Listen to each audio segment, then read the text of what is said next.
Most people don't understand the importance of church history, and that's a problem. Well, today we're going to talk about that on Conversations with a Calvinist, which begins right now.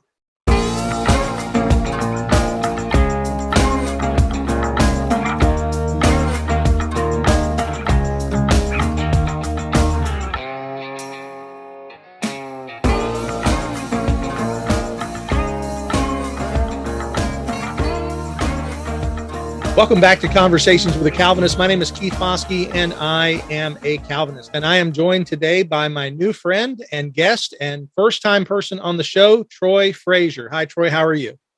Hey, I am doing very well. Thank you for having me on. I appreciate it. Yes, sir. And we're excited to have you with us today.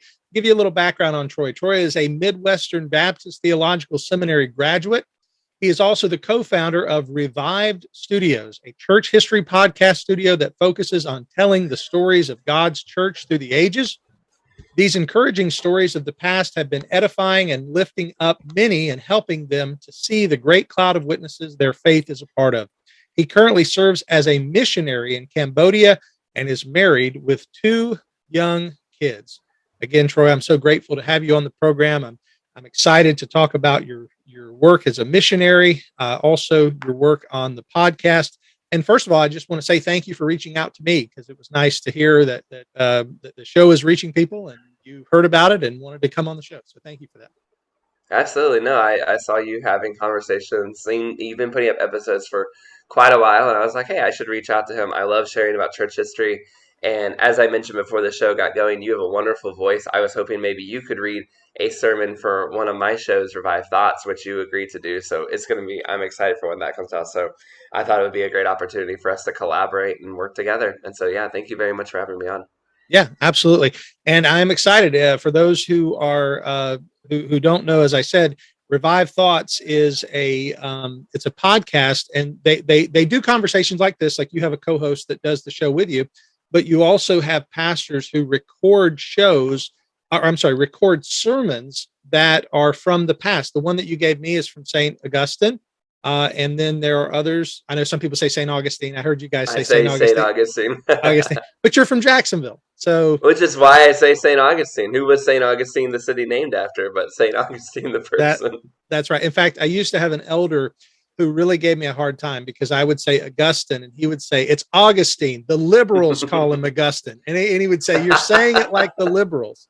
So I said, well, I don't mean to. I guess I have a little bit of Sproul, because Sproul always called him Augustine. Yeah. So, yeah. Yeah. The famous phrase is that, Augustine is the person, Augustine's the place. But I always think, but the place was named after the person. It wasn't like they were like, hey, you know what looks good? This word that looks just like Augustine.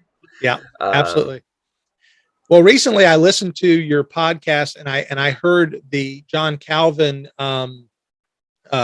Passion sermon. That was really powerful. And so I do encourage my listeners, if you have the opportunity, go over to Revive Studios. The name of the podcast is, remind me. Revive Thoughts is one of our podcasts. So okay. Revive Thoughts is the one that you were reading a sermon for. And that podcast, we take sermons from the past and we record them again. We edit the language. We get the language out of, the 1400s, 1500s KJV vernacular. So it's very easy to listen to. But the content stays the same. We don't change any of that. We don't, have them say things they wouldn't say, but we just take out the thee, thous, and thighs and make it very easy to listen to. And we get those recorded by different speakers and volunteers from all over the world. And then we give you a little bit of backstory too on who the person was and help you to understand, who was this person that was speaking, because we found that a lot of people, have heard of names like St. Augustine, maybe Jonathan Edwards. If you're a Christian for a while, or you've done any study or read any books, or, you may know some of the names, but we found that most people don't really know the backstories and who the people are that have these famous names attached to them. What was John Calvin, doing in Geneva exactly? What was Jonathan Edwards' ministry like, and why did he get thrown out of the church? What was the Taiping Rebellion when Hudson Taylor sailed into China? How long was Dietrich Bonhoeffer in jail? And some, you may say, oh, I know some of these, but I promise you there's a lot of details we don't know, and that most people have not learned the biographies of these people, even people that they may respect. Yeah, while you were saying that, I'm like, I want to know the answer to that question because the one you were talking about with the typing. My wife loves Hudson Taylor. She did. She was actually a English as a second language tutor, and she tutored Chinese students, and she did that for 3 years. And she became, she fell in love with the Chinese people while because she had children, Chinese children that she would be on with, much like we are now, and she just fell in love with them. And Hudson Taylor is a hero of ours and our family. And so I'd Yeah. love to hear that story sometime for sure. Yeah, absolutely. I mean, my son's middle name is Hudson, and we lived in Hudson Taylor, or Hudson, we lived in Hudson. We lived in China for 2 years, and we were in Hangzhou for one of those years, which was like the headquarters he had for a little while. So we love him too. But Taiping Rebellion was the bloodiest event in human history before World War One. It happened in the 1800s. This group of people decided. This one guy genuinely decided he was Jesus's brother, and then he was talking to this other guy, and this other guy's like, I'm the Holy Spirit. And this other guy's like, I'm Paul. And the three of them set up a cult army, rebelled against the empire, rebelled against the emperor. And it was a civil war that lasted during the same time as America's Civil War, but longer, from 1850 to 1865. And about 5 million people died, 30 million people were displaced. It was horrible for the people. And Hudson Taylor sailed into China, into Shanghai, right while the port was on fire. His early autobiography journals, you can see all these descriptions of bullets flying, cannonballs hitting people nearby him. I mean, just crazy stuff that he was involved with. And I just always try to imagine, you're helping somebody, he's bleeding, and you're telling him about Jesus, and he's like, Jesus, his brother's ruining this country. Like, you know what I'm saying? Like, what would have been going on to try to tell people about the Lord in that environment? I imagine it was really, really crazy. And so there's stuff like that. When you hear that, and then you look at what he did with China Inland Mission, I think it makes it all the more just amazing how God moved through that one person, considering the circumstances he went. I mean, 99% of mission organizations today would not send you to a country in a war zone. They would just straight up say, wait till the war is over. Hudson Taylor was there for off and on a lot of it. And he was right on the battlefield. And yet that was also, I mean, we're all very grateful that he was there today. Wow.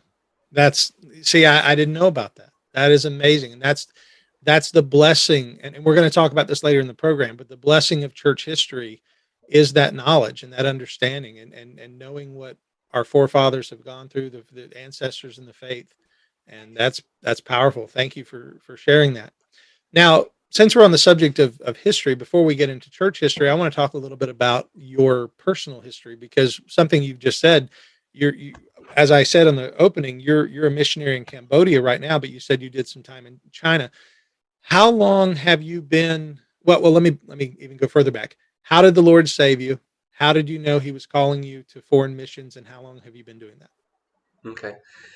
So the Lord, I got saved in youth group. I'm not sure if it was, and this may sound ridiculous, but I'm not sure if it was when I was reading Left Behind books or when I was in summer camp. It happened in that kind of same summer, but I was just very much scared of, oh my gosh, I'm going to go to hell. I don't know who Jesus is, and just kind of turning to Him with my heart and soul and believing like, hey, that's not where I want to go. You know what I mean? Like, I don't want to not be connected to God, and a lot of prayer and a lot of heart. It took a while from like the mental faith, like of intelligently saying like, this is what I believe the gospel, getting to my heart and like, no, I want to like live that out and have a passionate walk with God.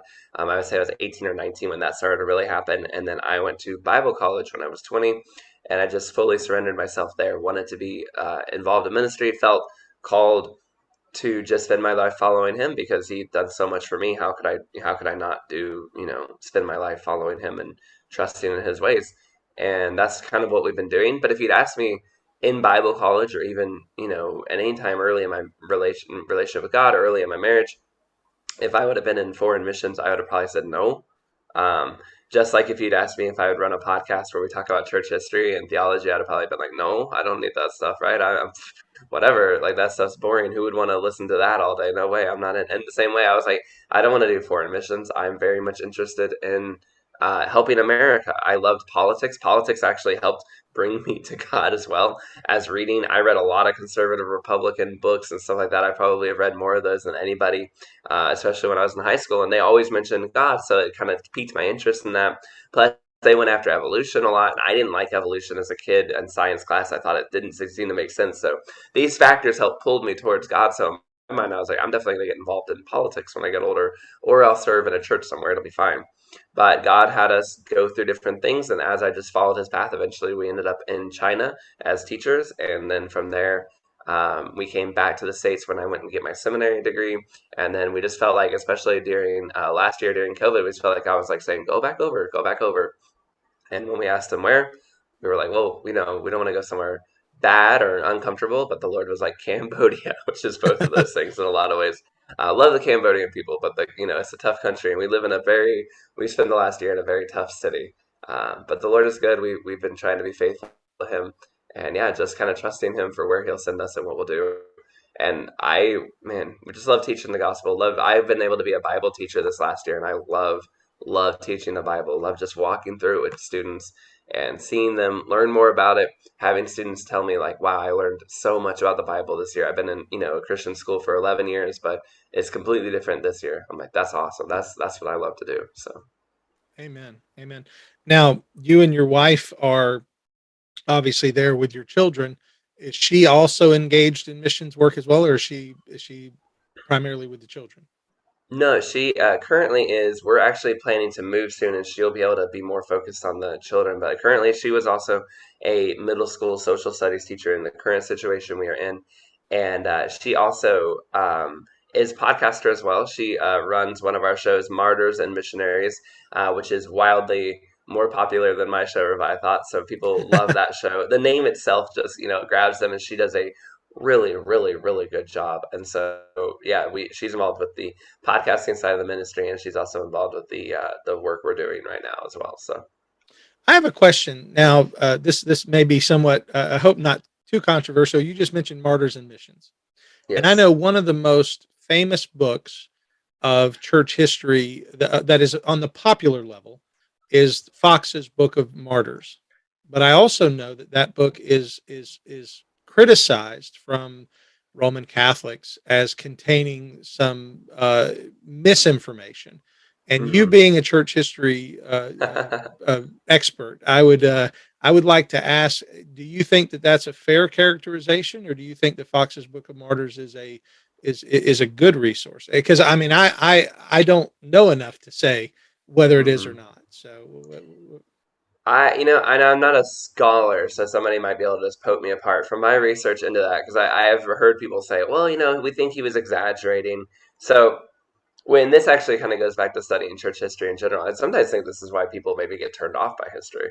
But so Fox's Book of Martyrs puts out this book saying, here's what happened, and here's from my perspective, here's the stories I've been collecting. And I feel like it's probably pretty good. Maybe it's not perfect, but it's probably pretty good. That's been my kind of educated research. Most of the people at the time didn't have a problem with it.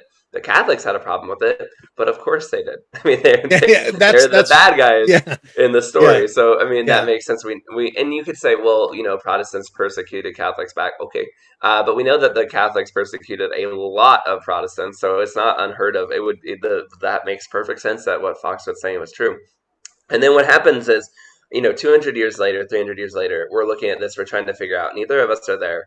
I think, but the people around Fox seem to believe it was probably pretty, decent, pretty good version of it. And the problem is, there's always this third group now that always goes in and goes, well, Fox is probably exaggerating, but the Catholics can't be fully right too. Let's just pick down the middle and say some of it's good, some of it's bad. But I feel like that just basically says Fox was kind of lying, right? Well, we yeah. don't have any real evidence that he was. And we're just saying that because we don't want to fully believe, we don't want to take a side historically. Another example is Charles Spurgeon's downgrade controversy, where I read several people who said, well, Charles Spurgeon basically said at the time, about history, if we don't stick to, if church history shows that the church will start to decline if it does not continue to kind of like reinvest itself into conservative orthodox values and stick with the truth, it will slowly just descend into liberal drift and just kind of wander off, basically. Which, I mean, goodness gracious, we live through that. We see that all the time, I'm sure. And Spurgeon was very firm, like the church history shows us this is coming. We have to stand firm against this. And then other people said, you're out of line. He got voted out of his denomination pretty much. He left, but he was voted down and censured 2,000 votes to 7. And I mean, these were his friends, people he had preached with, people he had done conferences for. He had been to many of their churches. He had them speak at his church. I mean, he was very close with the people. And so to be voted down so, I mean, just hammered so hard by it was very hard on him. His wife even said that this controversy, she believed, was part of the reason he died younger. The stress and the anxiety and the weight of it just crushed him in his final days, she said. Now, he turned out to be absolutely dead on. I mean, he's correct. He had it all completely right, obviously, and history has vindicated Spurgeon's position.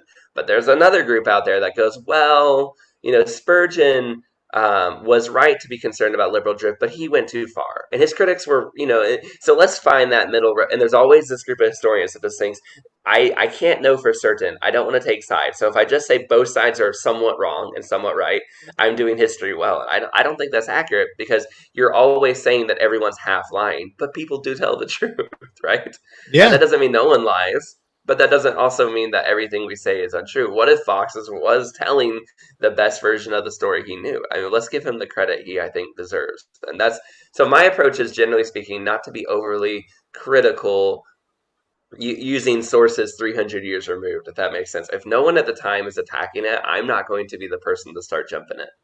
Sure, absolutely.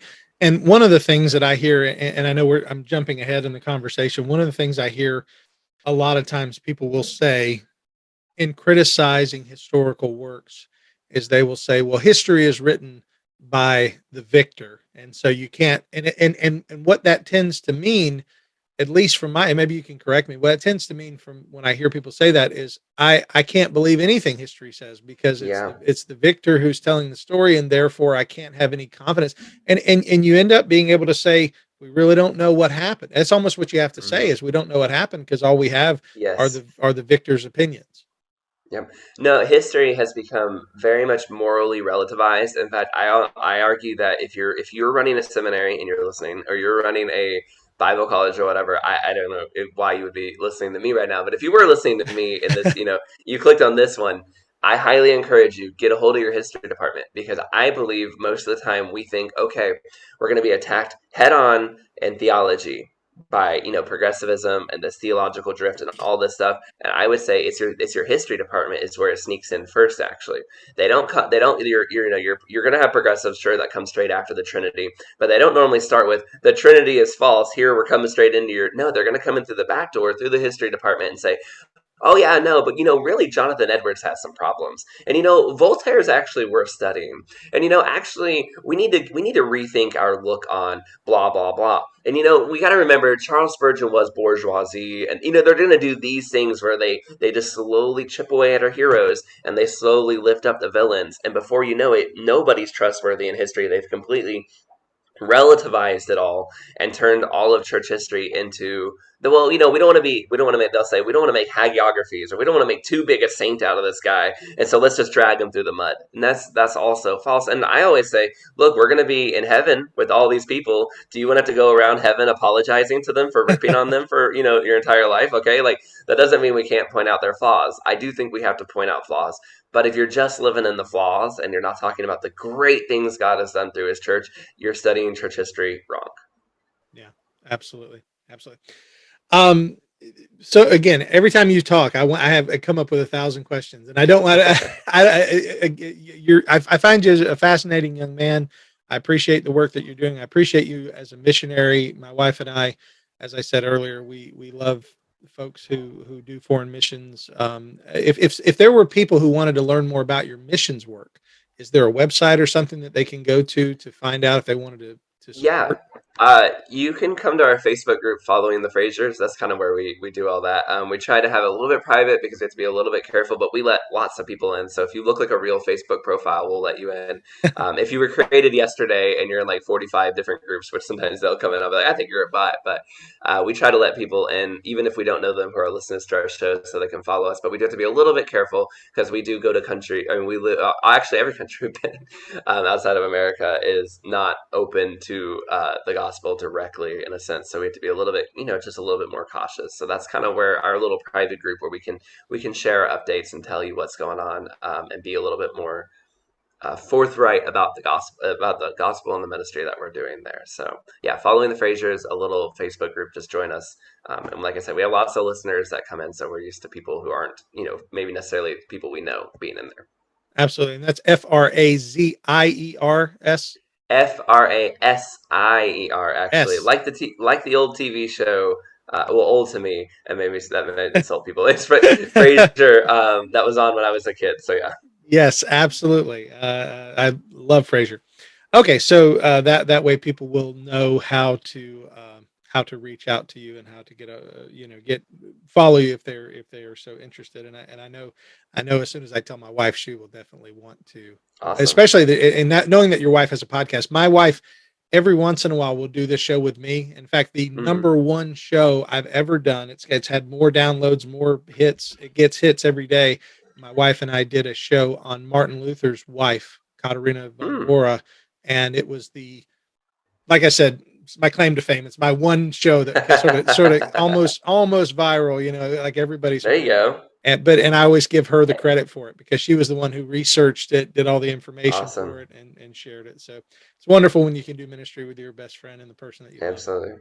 Yeah. Hey, we have an episode called Dietrich Bonhoeffer, Overcoming Fear, and it is a sermon that has gone really well. There's even a sermon jam up of it on Wrath and Grace app. So people really like. So I got that one episode too, where I'm like, hey, if you have heard of us, it might be that one episode there too. My wife, she does Martyrs and Missionary. She tells these incredible stories. Gladys Aylward.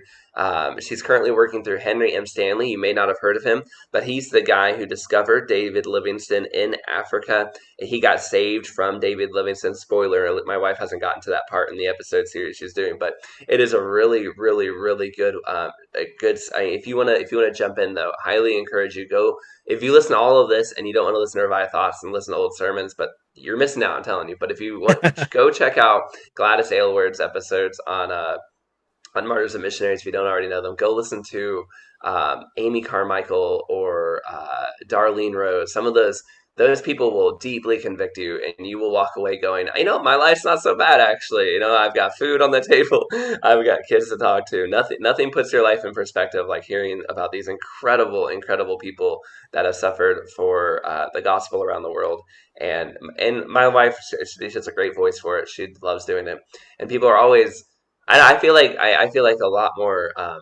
I don't know. My wife is very happy to run a woman and have a woman led podcast that's not about like theology or women's talk or something like that. Like she loves doing shows about martyrs and missionaries. Sometimes people are like, "Oh, we need more women in this space," but it tends to be like women talk shows and stuff like that. And my wife is like, "Nah, I just want to do martyrs and missionaries." And the fact that I'm a woman is not really necessarily the highlight, if that makes sense. Yeah. Well, getting back to your podcast, with the sermons I know that there are a ton of pastors who are unknown.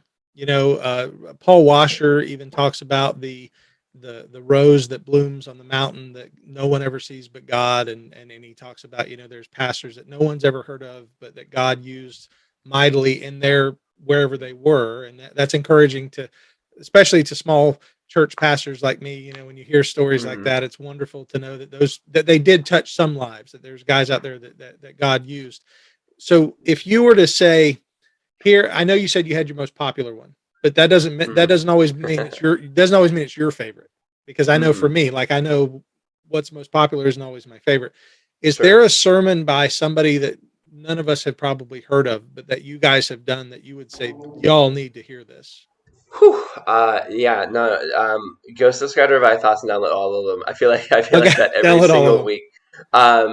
One off the top of my head, Christmas Evans, whom you may have heard of. His name itself kind of stands out. He was a kind of a Baptist Welsh gentleman from the early 1800s. He has a sermon called "The Triumph of Calvary." It is so good. He's very illustrative, and so like he paints a picture using Isaiah of a battlefield, and it's really cool. It puts the cross in a perspective that's really cool. You mentioned the top, John Calvin's Passion of the Christ. That sermon is actually a part of an 8-part sermon that we've been doing one sermon a year around Easter time, except for this one that came out a little bit later, every year for 3 years. So it's a part of a sermon series on the Passion. Highly, highly recommend it. Some people may listen. I mean, on Conversations with a Calvinist, this won't happen, but some people may listen and go, "I don't really like John Calvin." Well, I'm telling you, listen to the sermons on the Passion of the Cross. They're really, really really incredible and really, really good. Highly recommend Basil's To the Rich. If you're not familiar with Basil, he's a kind of an old church father, and he has a sermon called To the Rich, and it will completely eviscerate your ideas of wealth and money. And we've had more people write in and say, like, ouch, that sermon stung more than any other sermon in pretty much all of our 3 years of running. He's not as famous, but people felt very much convicted by it because he just basically lays it out how you use your money and why you're not giving it to God in reality. And I think it just hit people really hard because of the truthfulness of it, and especially how much it applies to people like us who are from America, who tend to have more money than we actually really need, and we don't tend to ever really give away as much as we probably should. Coming from an old church father who gave away everything, it's very, very convicting. And you could see, I could just keep going. There's What Will Happen to You by Henry, I believe, Liddon, The First 5 Minutes After Death, which is just a really cool sermon. There's, oh gosh, Soren Kierkegaard, actually, who is not known for preaching, but he did sometimes. And he has a sermon on the unchangeableness of God, or, the immutability of God.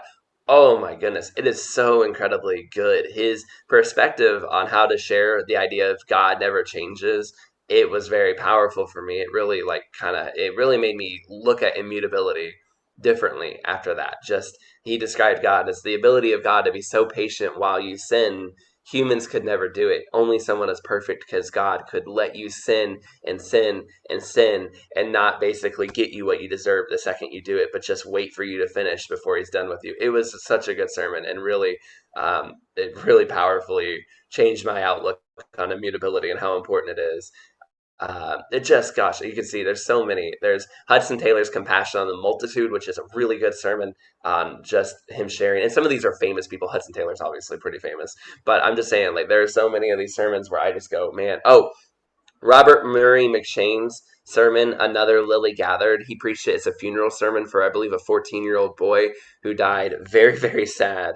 But he talked about how this boy is in heaven now, and it's just very powerful. Oh, David Livingston himself, actually, no one knows this. He gave a couple speeches. He only gave two in his entire lifetime. It was at a back-to-back conference, I believe, at Cambridge, and we have them.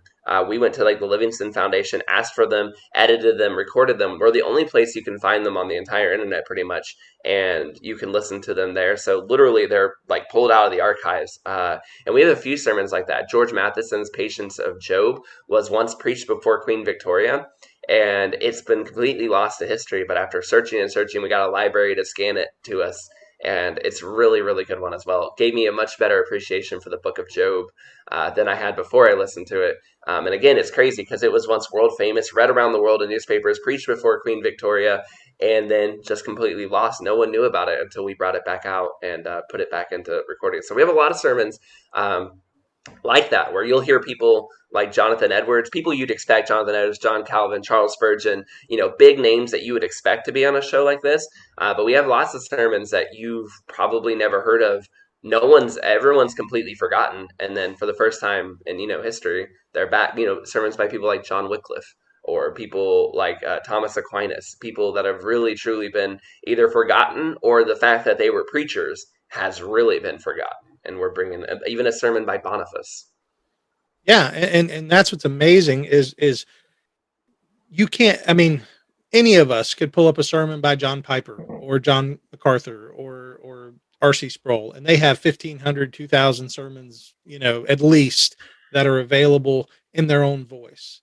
But the only thing up until now, and up until guys like you and your podcast are doing, the only way we could do this is look at it. We couldn't hear it. We couldn't have it. Didn't have a voice. So I really appreciate what you guys are doing. Like I said, listening to the sermon that was preached, the Calvin sermon. I don't know who the gentleman was. He did a fantastic job, and it was like, this is. I know that I'm not listening to Calvin. I mean, I know it's not. Obviously, it's not being preached in his native tongue, but it's still like listening to a person. And so I do think there's like me, I tend to be an auditory learner anyway. I tend to learn a lot by listening, and so I find great value in it. So I think others will as well. Thank you. We also it's and this is kind of side, but we have you may hear a show like Revive Thoughts, especially, and you may think, okay, that's gonna be like we had people when we told people about the show when we first started, and they were like, that's gonna be really popular in the Ivy lounges of professors. But we actually find that's not true. Most of our listeners tend to be moms, tend to be kids, high schoolers, young people, because we take these ideas, sermons and stuff like that, that would be really inaccessible to most people, and we make them accessible by taking them out of the archaic language and breathing that kind of life into them. We also have a lot of listeners who are not English as first language people. We have a ton of listeners from the Philippines. We have a ton of listeners from other countries like that, because for them, the Puritans are these great guys they hear a lot about, but they're not able, or, not just the Puritans, the church fathers, etc., but they're not able to access them because the language is too archaic, and they don't, they may know English, but learning English and then learning a 1500s English is so hard for them, but they can listen to a sermon. And so we have found there are a lot of people who really appreciated the fact that we made them accessible to them again, and made it easy for them. They can sit, and sometimes and we get messages like, hey, I may have to listen to the sermon more than once, but without your show, I could not hear from these people at all. You've given me the ability to be accessed by so many of these people for the first time. Awesome. So as we begin to talk about church history, I kind of have a funny story to share with you. I went to a very small seminary in Jacksonville. You probably don't even know it, but even though you're a Jacksonville boy, it was called Jacksonville Baptist Theological Seminary. Have you ever heard of it? No, I can definitely say I have not. Yes, I always jokingly say I went to pastoral trade school. Unfortunately, I wasn't able to go to a larger school, but I was thankful for the place I did get to go. The men who were there loved the Lord. They loved me. They helped disciple me and train me and prepare me for ministry. And they were not reformed, but I became reformed because they taught me how to study. So I can blame them, even though they're not super happy about it. But years later, because I got my doctorate in 2008, years later, I went back to do some, I went back to take some refresher courses and stuff. It was no big deal, just going and learning a little bit. And one of the things that happened while I was there was I was asked to teach a class because I had a doctorate. So I was asked to teach a class while I was there.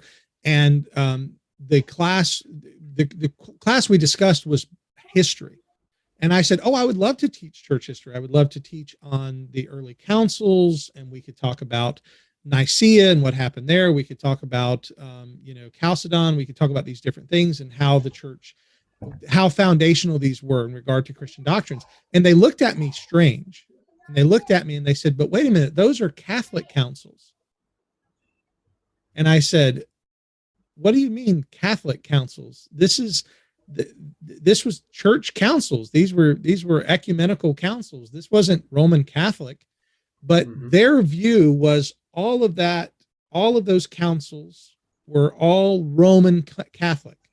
And our history, according to them, Baptist history was something that happened on the outside, something that wasn't going on during that. And how would you respond to somebody if they said, you know what, councils like Nicaea and Chalcedon and creeds like Athanasius and the Nicene Creed, those are Catholic. How do you respond to that? So there's actually multiple layers, I feel like, of response to that. So when we were on, my wife and I did an interview with Dallas Theological Seminary. She said one of the big reasons people do not study church history, they avoid church history, is because, let's be honest, everything before 1500 is Catholic, and people are scared of that. We don't need to be scared of being Catholic. Now, I am not a Catholic, right? Like I grew up in a Southern Baptist church in Jacksonville. I am a Baptist Calvinist person. So don't worry, it's not Catholic here. But that does not mean the Catholics were wrong about everything. And that does not mean we don't come from that background. And the Catholic Church of the 1400s and 1500s is very different than the church of the 300s and 400s. Just like living in New York today is very different than living in New York in 1617, or whatever, when it was first getting founded. I mean, obviously things change with time. There are some great things that we can pull from the Catholic Church. That doesn't mean I want to become Catholic or that we should go back. it's also important to remember that the Catholic Church has not always been the Catholic Church. Even during the councils of Chalcedon and stuff like that, you had the Church of Ethiopia springing up over here. You had the Church of the Far East, which many people like to discredit as an historian. Some of them are, not all of them are out there in the Far East going off and doing different things. And you have the Orthodox Church as well over in the Greek side. So the church has always been a little bit more fragmented than we like to play it as. The Catholics like to pretend that like everything was going great. We were all under one umbrella until darn Martin Luther, nailed the 95 Theses. That's not true. Like the church has always been kind of spread out. There were Hussites and people like that before. At the same time, though, we have to look at the situation and go, Baptists, you guys weren't outside of history. Because if that's the argument, then the church was going to spread around the world and fail. It was asleep for like 16 to 1700 years, living on the outskirts as exiles, having no real effect on anything, while something masquerading as the church did all the real work. And I just don't think that's makes any real sense to me. And it doesn't very look much like. I mean, how did it go from nowhere to exploding and 200 years? It doesn't make any sense. And none of the Puritans, none of the Reformed, none of anybody would have agreed with that statement.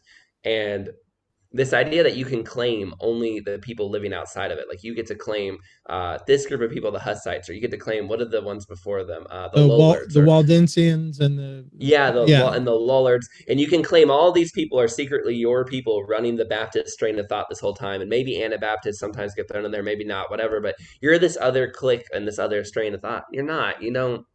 And I don't think you really want to be either. Some of those guys got to some I mean, the Anabaptists and Munster did some really weird things. I don't know that you want to claim each of those groups as much as you think you are. Because you're anti-Catholic, you're looking to pull this other train in. But I don't know that you want that. I don't know that you want to get what you're pulling in, if that makes sense. Like some of those things that they were doing and thinking and believing, some of them would have had women preachers. Some of them were extremely wildly charismatic. I don't know that you want to pull that in and say we're this group just because you need to find someone that's not Catholic throughout history to be. It's far better that you're going to be pulling in imperfect people either way. You might as well say we did come from Catholics, like we all did at some point.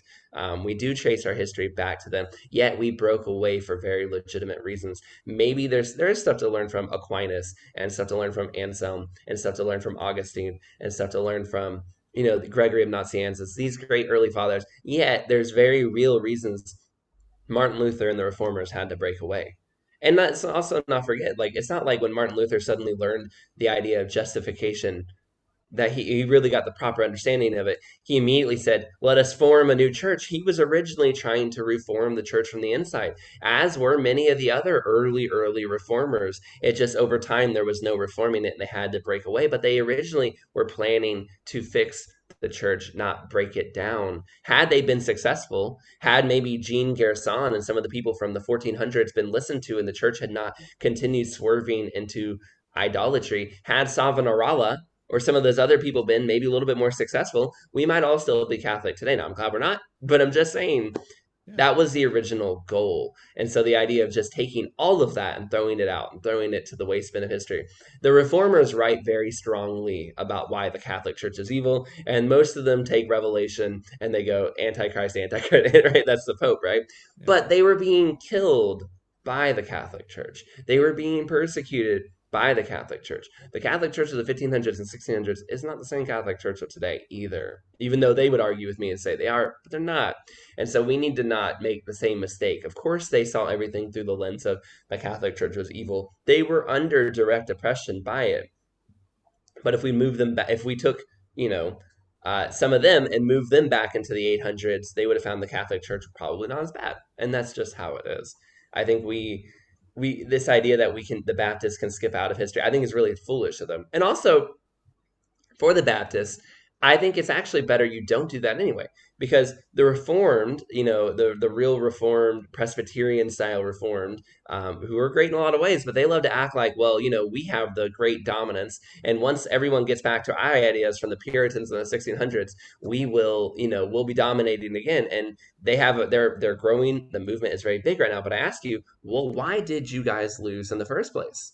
Why didn't it just, the Puritans were very much involved in the founding of America. How come 200 years later, America is mostly Baptist? What happened that caused you to lose that hold? They would obviously, a lot of them say, oh, revival, Finney, Arminianism, whatever they'll put out there. Yeah, but I think there are real problems with the Reformed idea. I think Baptists actually did a better job of both encouraging, holding the faith, but also sharing the faith.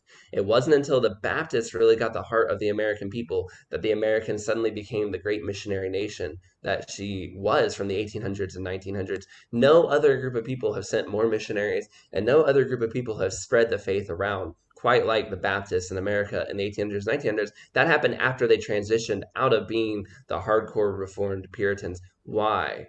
I think answering that question, instead of trying to remove yourself from church history, but figuring out what you learned from the Puritans and how you built on that, is a far better thing for Baptists to be doing than to just try and cut themselves completely out of the cloth. Yeah, absolutely. Absolutely. And just to be clear, I didn't teach the class. I can see. Last year I read a book, The History of Baptists in America. And I think that's a much better representation of the true history of Baptists, because what I learned in reading that book was that because I'm fairly familiar with particular Baptist history in London, because of course of the first and second confessions that came out of London in the 17th century, but at the same time there were Baptist groups growing here in the United States, and those were not loved by the Presbyterians. They were not loved by by that side, because they were considered to be new. They were considered to be something different. Yeah. It's not as if they were pointing back. Those guys weren't pointing back and saying, no, we're just the latest iteration of this old group. Even the early Baptist, our church holds to the first confession, the first London Confession, and the whole point of the first confession is to say we're not the Anabaptists. This is not who we are. We are particular Baptists. We hold to particular Baptist theology, but we are not who you heard about in Munster. We are not who we are not the radicals that everyone is afraid of. And we do hold to an orthodox view of Christ, of salvation, of the essential Christian doctrines. And we don't baptize our babies, but yeah. So, all right. So moving on, then I want to, unless you have something else on that. I know you look like you. No, it's more just my thought is I love, how to say this. I both love that everyone gets their sides and their people into such a knicker about this, and that is church history, is these people fighting because there's some people who go, we need to all stop these fighting and uniting. Yeah, church history shows we're going to be fighting forever over these little details. Everyone we look up to was fighting with somebody over these details.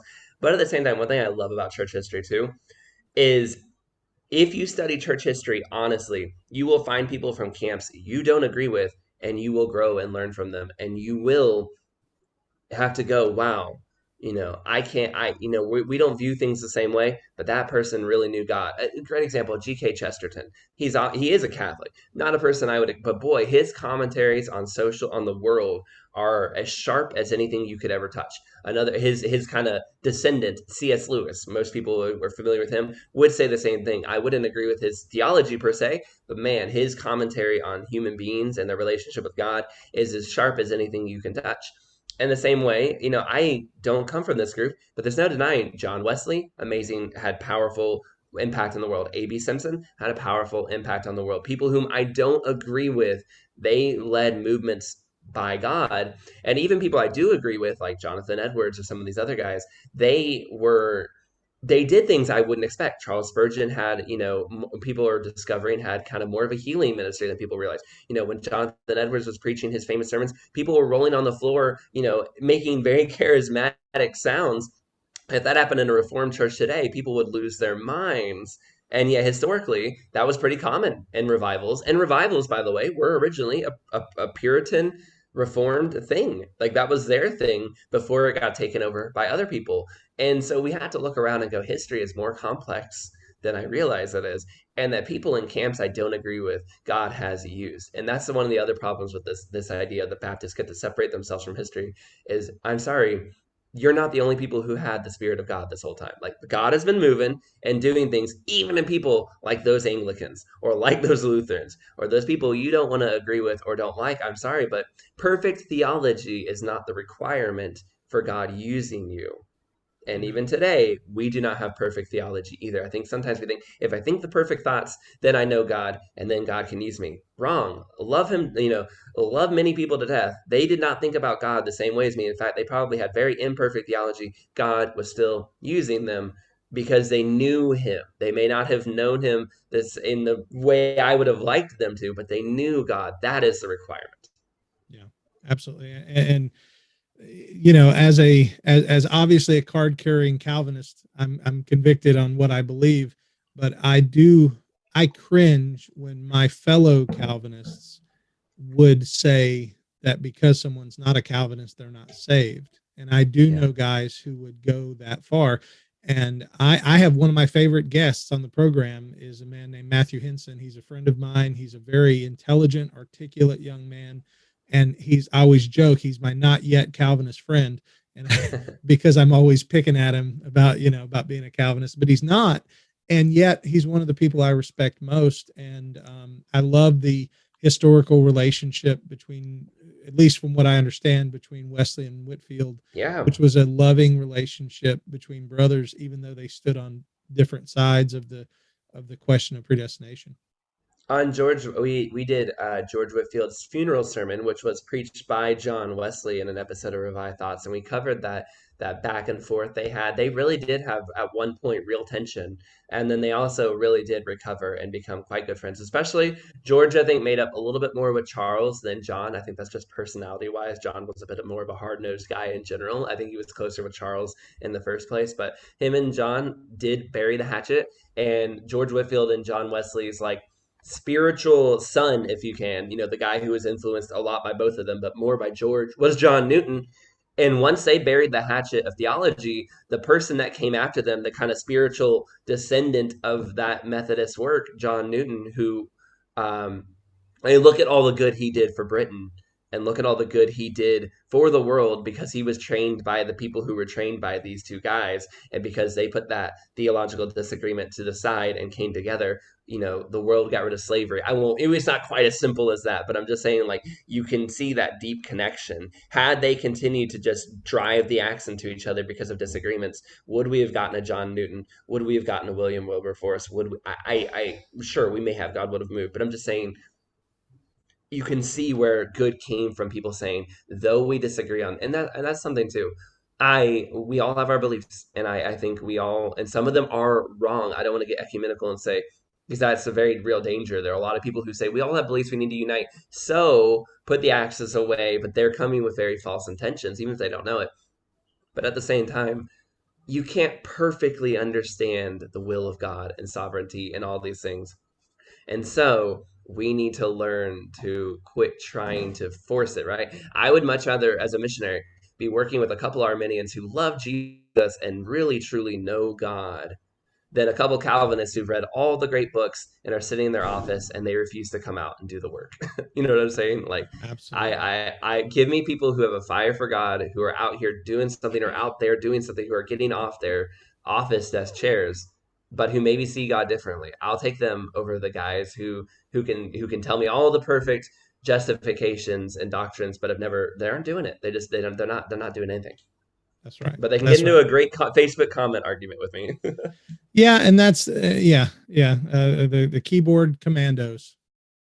So, if I were to ask you, what do you think the average church goer in America today? What do you think if you were going to give a grade for their knowledge of church history, average church goer, and you're a person who loves church history, studied church history, went to seminary. Yeah.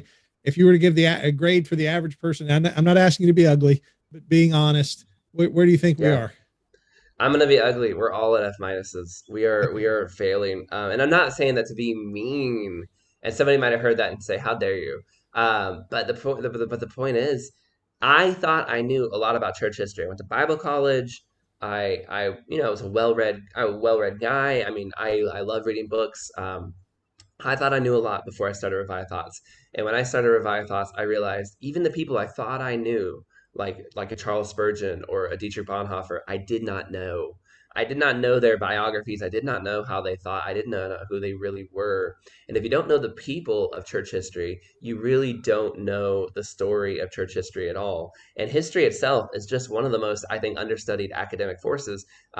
I think most people think they know more than they do. They'll hear that and they'll go, well, that's not true. Martin Luther, and then we get the Puritans, and then stuff happens, and the Baptists show up, and then here we are. I mean, it's not hard to know. That's you know. I promise you, most of us think we know a lot more than we do, and we're drifting, or we're at that point of knowledge where we have like 1 or 2% of knowledge, so we think we're really smart, when in actuality we haven't even begun to dip into the waters of how much we need to learn to get to where we need to go. Even now, I'm like, man, I've got a long ways to go before I feel like I actually know the story of how we got. I spent the last year writing an episode of our what we call our deep dives, where we spend 2 or 3 hours on a subject, writing and working through the story of the Church of Ethiopia. And I got to tell you, it's a wild, crazy story. It was very complex, very difficult to kind of figure out how all the pieces fit together. I learned so much that I had never known before. Nothing. I didn't have a scintilla of knowledge of how things were working and how Christianity in Africa was working. For 2,000 years, it's been there, and I couldn't have told you what was going on during that time.